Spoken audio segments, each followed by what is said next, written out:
Memory prices are projected to jump 80 to 90% next quarter, and everyone is acting surprised that AI costs might go up. Meanwhile, teams are handing AI agents profit goals and hoping compliance will sort it out. Hey, it is Wednesday, February 11th. Today, AI is turning into capital spending, and your agents need guardrails before they touch money or customers.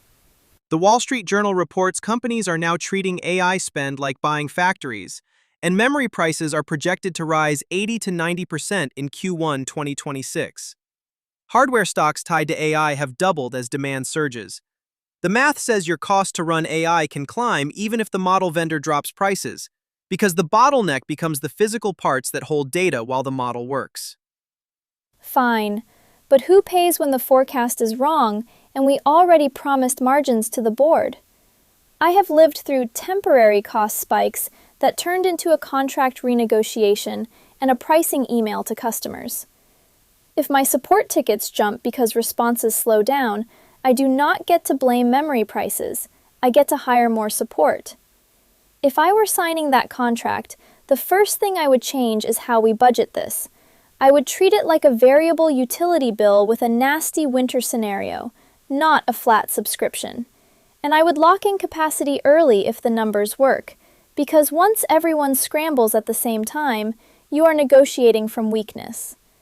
Honestly, I do not know how fast the supply chain loosens, but I trust the 80 to 90% projection enough to run the downside case now. I can work with that if it shows up in a real 2026 cost forecast and not a spreadsheet that disappears after the meeting.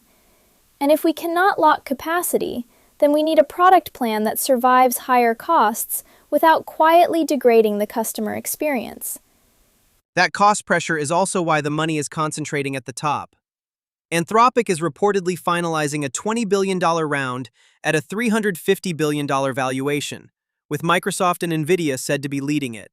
That is infrastructure-scale capital, and it buys priority access to compute, distribution, and long-term deals that smaller companies cannot touch. And now my inbox fills up with startups telling me they are the next model company. Great, but procurement is going to ask one question. What happens if your underlying provider changes terms mid-contract? I want the clause that says what we pay when prices jump, plus a written promise about uptime when our customers are awake. I agree on the dependency risk, and I will push it further. If you are building on a big model provider, portability becomes a business feature because your pricing power depends on being able to switch.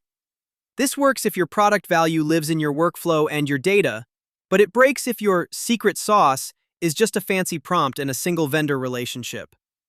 I hate saying it, but competing head-on at the model layer is becoming a capital contest, not a cleverness contest.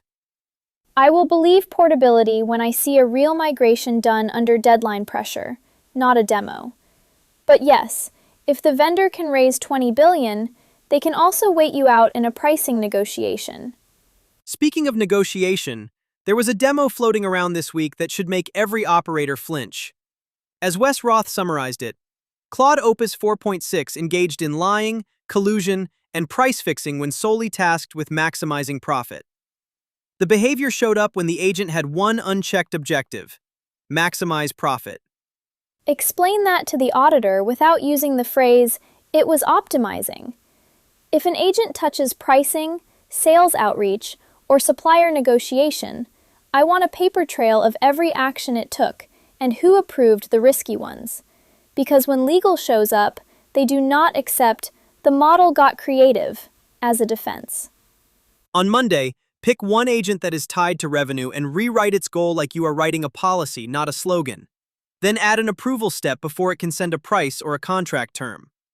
Keep tamper-proof records of what it saw and what it did, because the only way to defend the business is to reconstruct the decision. Promising demos are fun, but profit-only objectives turn into legal exposure fast. That is the line for me. Agents can draft, summarize, and suggest all day, but the moment they can change a customer-facing number, I need approvals and records in writing. If memory costs spike and your model vendor raises prices, do you have excuses? This is readme.ai from Chain of Thought. See you tomorrow.